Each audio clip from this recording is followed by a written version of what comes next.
ఇక bill gates అంశంలోకి వెళ్ళడానికి ముందుగా ఇంకో ఇంట్రెస్టింగ్ వార్త ఒకటి చిన్నది ఉంది.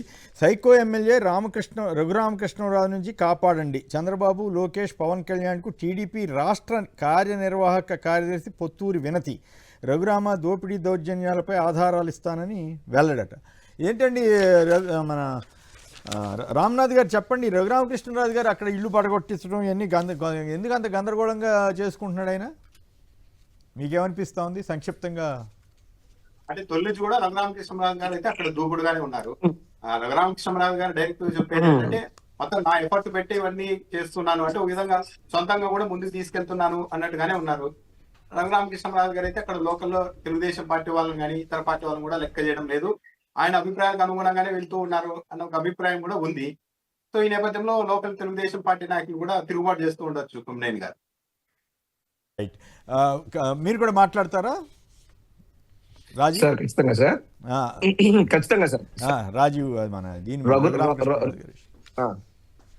రఘురామకృష్ణరాజు గారు అసెంబ్లీలోనైనా బయట అయినా మీడియా ముఖంగా అయినా మొదటి నుంచి కూడా అత్యంత దుందుడుకు అయినటువంటి స్వభావం, తీవ్ర పదజాల ప్రయోగం లేదా కక్షపూరిత వ్యవహారం మీకు గుర్తుండే ఉంటది.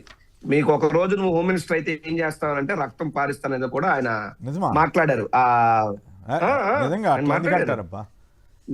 సార్ అలా కాదు సార్, వాళ్ళు ఒక ఈవెంట్ పెట్టుకున్నారు. కొంతమంది ఎమ్మెల్యేలు డ్రామాలు అవి చేశారు చూసారా, అప్పుడు ఈయన కూడా దుర్యోధనుడు వేస్తాం ఏదో వేసాడు ఆయన. ఆ తర్వాత సందర్భంలో మాట్లాడితే మీ వెంటనే మీ మీద చర్య తీసుకుంటానంటాడు ఆయన. అది సమస్య. మామూలుగా పాజిటివ్ గానో లేకపోతే కాంపిటేటివ్ గానో తీసుకుంటాడని గ్యారంటీ లేదు, అందుకోసం జాగ్రత్త. సరే ఆయనకు ఒక రోజు హోమ్ మినిస్టర్ ఇస్తే ఏం చేస్తానన్నారు అన్నటువంటిది పోనీ ఆయన ఏం చెప్పారో పోనీ దానికి కన్ఫైన్ అవుదాం. పోనీ నేను అన్నదే తప్పు అనుకుందాం అందాక ఒక 5 నిమిషాలకి. అయితే ఆయన ఏం చేయాలనుకుంటే అది చేసుకెళ్ళిపోతాడు తప్ప అది ప్రజాస్వామ్యమా మరోట అనేటువంటిది ఆలోచించుకోరు. ఆయన యొక్క స్వభావం వల్ల ఆ పార్టీ ఇప్పుడు రాష్ట్ర కార్యనిర్వాహక కార్యదర్శి అంటే ఆర్గనైజింగ్ సెక్రటరీ, అది చాలా విలువైనటువంటి పదవే తెలుగుదేశం పార్టీ వరకు. అటువంటి వ్యక్తులే నలిగి విసిగి వేసారి బయటకు వచ్చి మాట్లాడుతున్నారంటే ఇక సామాన్య ప్రజల పరిస్థితి ఏమిటి? వైఎస్ఆర్ కాంగ్రెస్ పార్టీ సానుభూతి పరిస్థితి ఏంటి? మా పార్టీ నాయకులు కార్యకర్తల పరిస్థితి ఏంటి?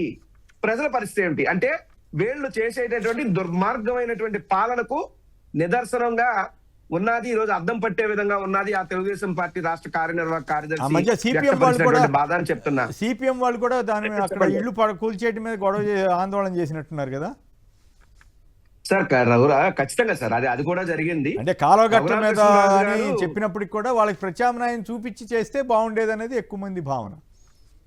సార్ ఒకనొక ఉన్నత స్థాయి అధికారి, ఆయన మీద అనేక విమర్శలు, అనేక కరప్షన్ ఆరోపణలు ఉన్నటువంటి వ్యక్తిని కూడా ఈయన చాలా మంచోడని చెప్పి సర్టిఫై చేసి ఆయన ట్రాన్స్ఫర్ చేయొద్దని చెప్పి అడిగినటువంటి వ్యక్తి రఘురామకృష్ణరాజు గారు. సరే తర్వాత కాలంలో ట్రాన్స్ఫర్ అయ్యాడు ఉన్నాడు కదా నాకైతే తెలియదు, కానీ ఏదైనప్పటికీ గౌరవ రఘురామకృష్ణరాజు గారు డిప్యూటీ స్పీకర్ హోదాలో ఉన్నారు కాబట్టి ఆయన ఏదైనా రాజకీయ విమర్శ చేసినా speaker is beyond the limits, there is no limit for speaker power generally మన డెమోక్రాటిక్ కంట్రీలో.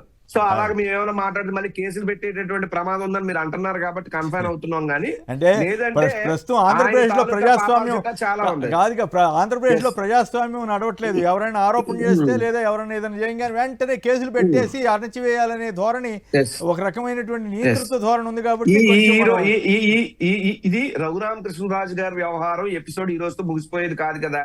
మరో 2 ఏళ్ళకో 3 ఏళ్ళకో ప్రజాప్రభుత్వం మళ్ళీ వస్తుంది జగన్మోహన్ రెడ్డి గారి నాయకత్వంలో. ఆ వచ్చినటువంటి ప్రజా ప్రభుత్వంలో రామ్నాథ్ గారు చెప్పారు మళ్ళీ ఈవీఎంలు వీటిల్లో గొడవలు లేకుండా చూసుకోవాల్సిన బాధ్యత కూడా ఉంటుంది.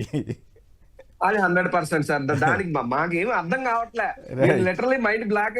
ఆ డేటా ప్రకారం అవన్నీ చూస్తా ఉంటే మాకు బుర్ర పని చేయట్లేదు. రేపు ఉదయం కూడా ఇదే అయితే పరిస్థితి ఏంటి అన్నటువంటి భయం, ఆందోళన, అనుమానం అన్ని కలుగుతున్నాయి మాకు కూడా. వాస్తవమే రామ్నాథ్ గారు చెప్పింది.